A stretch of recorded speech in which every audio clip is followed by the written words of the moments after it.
Isang napakagandang araw po sa inyong lahat mga kaapo.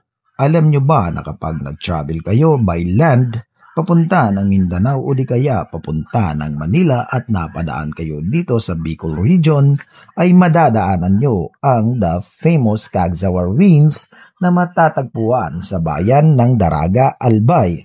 Tulad po ng ginawa namin mga kaapo bago po kami dumiretso ng Port of Matnog ay dumaan po muna kami dito sa Cagzawa Ruins para makita ng personal ang kagandahan ng Bulkan Mayon.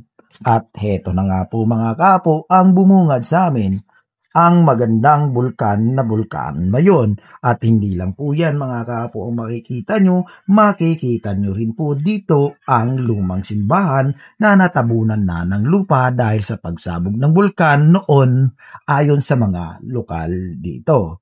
At marami pa pong magagandang tanawin ang makikita nyo sa lugar na ito.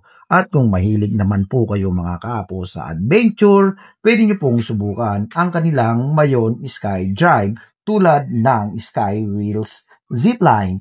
At pwede nyo rin pong subukan ang kanilang all-terrain vehicles, adventures or ATV.